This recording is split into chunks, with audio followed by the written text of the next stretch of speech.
right back.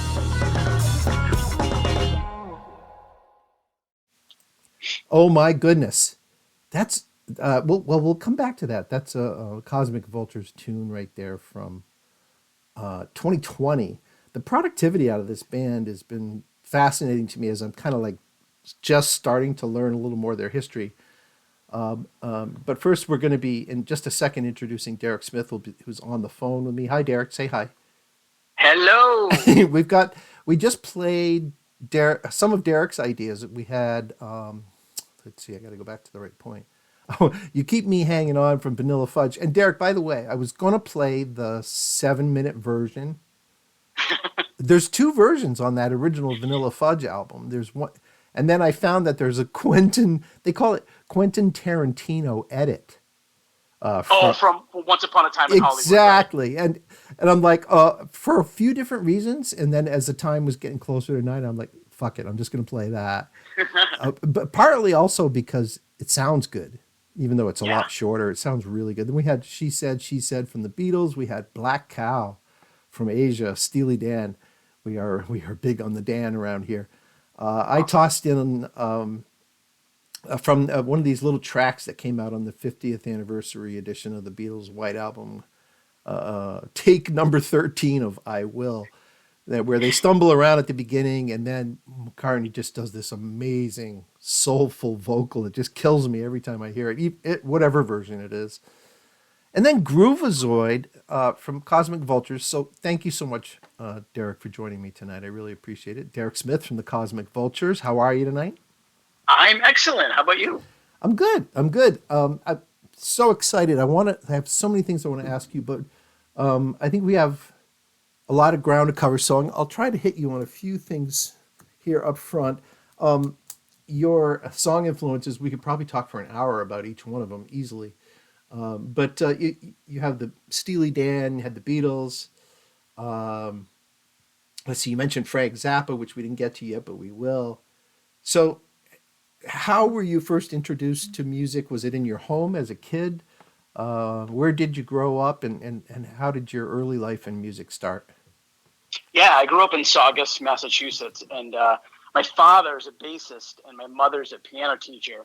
Oh my so God! I was just around music when I was born. But I remember my dad's a really, really talented painter, and he used to wake up Sunday mornings and do these incredible paintings. And I remember this weird memory of coming down the stairs at like 5 years old, and he was playing, I think, Rubber Soul by the Beatles on a cassette tape. And it was really my first introduction to music. And I was like, wow. I don't know what this is, but I want to be part of it. Wow, that's a great start. Whew. Yeah, so I just went through his box of cassette tapes. I saw the White Album and Abbey Road, and I was like, what is this new thing that I'm experiencing? And I told my dad, I want to be a musician like you and Mom, and I sat at the piano. I started to just kind of teach myself. And then when I was like 15, 16 years old, I told my dad, I was like, I want to stand up and play like John Lennon. So he's like, so you want to play guitar? And I was like, yeah. So he bought me a cheap Squier guitar, a little like Fender amp, and he was like, here's 3 or 4 chords, have fun. And he got me like a chord poster, and I just started writing from 16. I just wanted to make up my own stuff. And all the influences I've had have all been like 60s, like British invasion stuff growing up. So that was like my big introduction to music. So when you were first influenced, you were influenced by the sound, but also a visual there too, as far as the kind of performer you wanted to be on stage, maybe a little bit? Yeah, and it wasn't until later that I realized that sitting at a piano was really cool too, like Billy Joel or something. Oh yeah, no, but it doesn't seem like a cool thing when you're young. Yeah. I just saw the energy he had, the way he like bounced on stage. He had that like rhythm going, and I was like, "Ooh, I want to play." Yes. And it's funny, everybody's asking me like, "How come you don't play lead guitar?" I was like, "I just want to play chords like John Lennon." So since then, I've always just been a rhythm guitar player. It's like my passion is rhythm. So really, well, that makes sense, and it's really interesting. I mean, I know a lot of bass players that are lead vocalists kind of talk the same way as far as, I don't know, is it a division of labor thing? It's just you want to concentrate more on one than the other. What's the motivation there? Well, I think for me, like the number one thing that comes to mind is that I wanted to write like the Beatles. And when I was listening to them, I was like, okay, songs are made up of chords, Derek. Do you understand that, Derek? Like I was trying to teach myself these things, and I was like, he's playing chord progressions. And so it was, McCartney on bass is a whole nother thing that I can't wrap my head around. When he sings a song like "Can't Buy Me Love" and he's playing a different bass line than the actual melody, I'm like, I don't know how music even works that way. Yeah. But I just saw he was making up chords, and I was like, okay, let me learn the Beatle chords, D, F sharp minor, those types of things. And for me, that's how music looks now. I just think of chords in my head. Now, the other thing you mentioned there was you talked about how you wanted to be a songwriter. That's another whole dimension, right? I mean, you've got to be a poet. You've got to have stories to tell. Is that the same genetic makeup as the musical parents, or is that something else that's unique to you? Do you think? Well, I did hear my mom write songs. She would write songs in the piano, and I was like, "Ooh, what was that chord you played? Oh, what was that?" Like, that very interests nice. me. Nice. Yeah, hearing it in the back. I still have to record some songs from her at some point. She's never recorded, and she's really talented. Oh my God. And my dad played with Billy Squier and the Drifters and Tina Turner at one point. He was on like a session, a stage with her. He's done so much in his career, but I don't know. I guess my dad wasn't really as much into songwriting, and my mom kind of. But me, I just was like, I could go ahead and play somebody else's song, but it's cool. But what if I made up my own thing? I just discovered that Lennon and McCartney was like the coolest thing in the world. Like, I want to see my name up there. I want to see Derek Smith in the parentheses next to a song, No, I get that. And that you've had that vision since a young age. I don't think that's I mean, a lot of people who have that vision at a young age don't make it very far for a lot of reasons, especially if they get big. It's, too big, too young. I don't know what it is. I hate to generalize, but it sounds like you you were baptized early in the rock and roll fountain there. That's pretty cool. I love it. I love it. Now, with songwriting for the music you've been putting out over the last few years, under your own name and under the Cosmic Vultures. And by the way, it's all one name now, folks. It's Derek Smith and the Cosmic Vultures. So no matter what you see on the graphic that comes up on Mark Skin Radio, that's who it is. And thanks for consolidating things, Derek. I was actually giving you crap for that. I'm sure other people probably did too. It's a whole thing. Yeah. Well, it's in a way, it's like you're conquering by, it's like a land war. There's Derek Smith, there's a Cosmic. Anyway, I wonder what with the music that you've been putting out, are you the only songwriter? Do you collaborate individually with others? Do you collaborate with your band? How does that dynamic go? So the band's gone through quite a few lineups. And when we first started, it was me and Steve Constantino, who's the tremendous bassist that you hear in all the songs. He's an anomaly. He's been my closest friend since I was a kid. And it's been me and him since the beginning.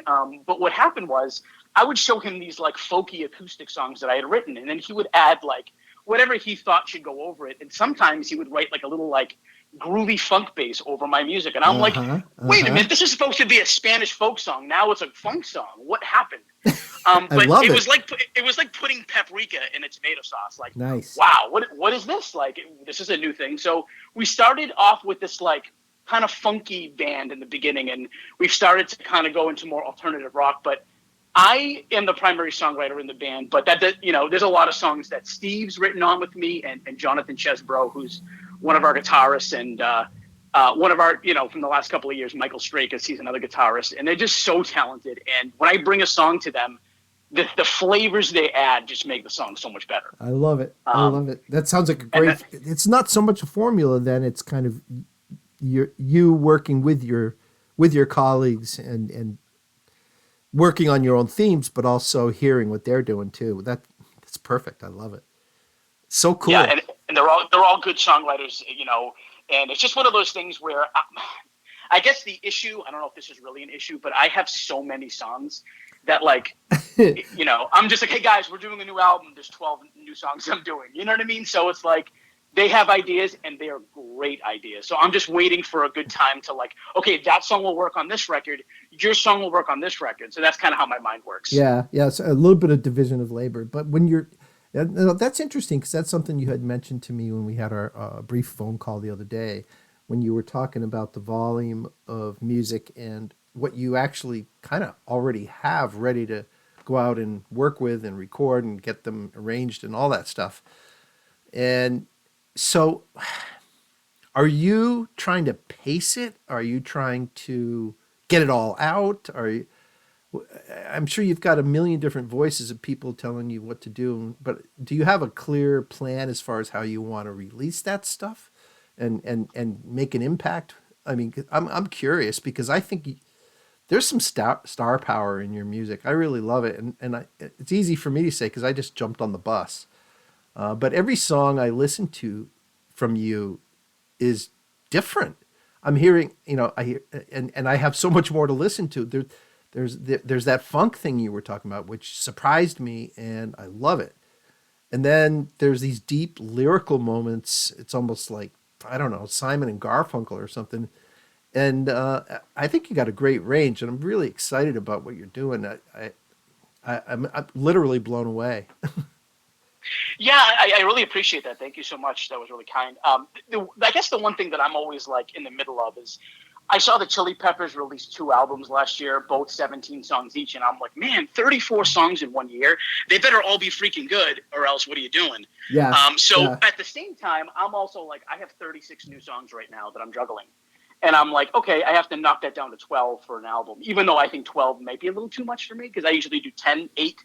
But I think I just want to release, like, at least get a release done each year, like a big release, and then I can do singles. Right now, the plan was like, let's do a single every 3 months while the traction's going. Ever since I started doing that solo thing, I just noticed I was getting new fans. It was more like an acoustic thing, and people were like, ooh, they were funky, and now he's doing a folk acoustic thing, which a lot of people really, really enjoy. So, that's interesting. That's interesting. Yeah, and it's like listening to the Beatles, Helter Skelter, and then listening to like "I Will" from the White Album. It's like it's so versatile. I'm like, why can't I do that? Or try to at least. I love it. That's awesome. So, yeah. Well, all right. Let me see what I'm in my notes. The next question is really more about live performance. I know you've had a bunch of gigs out recently.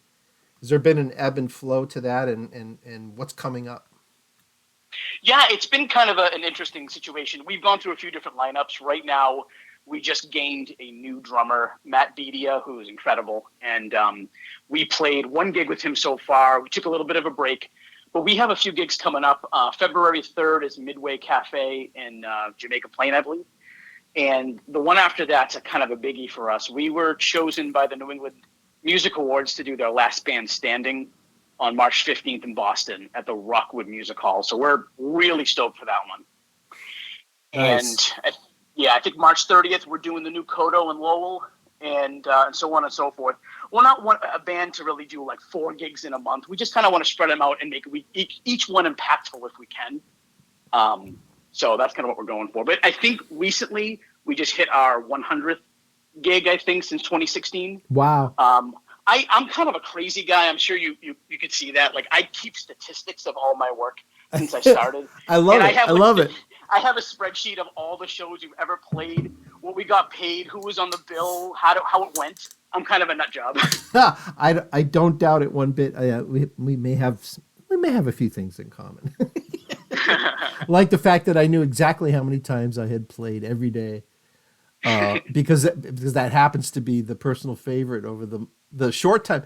I mean, I think when you kind of grabbed me, although I'd heard you before and I liked it, I think it was a Halloween show, and I picked out that vampire song. What's it called? The Vampires of Boston or something like that? Yeah, that's one of my favorites, yeah. and you caught my imagination, and it was, I don't know, it felt like a little bit of humor behind it, and I like that there's sort of a, I don't know, a little bit of charm to it, and some sort of entertainment quality we don't always get from rock and roll, which I love. I love that stuff. I grew up a Tubes fan.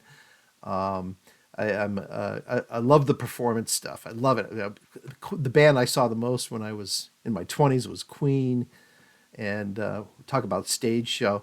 When you're at your best, are you more comfortable in the studio or on stage? There's such different bags. Yeah. It's like when I'm on stage, you get I get the jitters for the first song, and then after that, I'm like, okay, I'm comfortable now. I know what I'm doing. Yeah.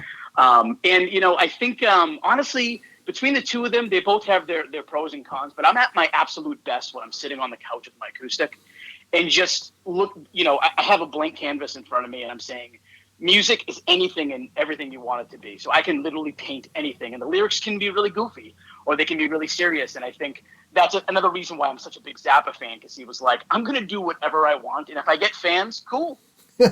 Well, and he would have layers, right? He would have layers of satire and parody, Yeah. and I mean that's frankly true genius on a level. I mean, generational level as far as Zappa.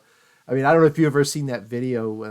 I think it was like the Jack Parr show from like 1958. It was whatever. It's like his first television appearance with short Was it hair. the bicycle?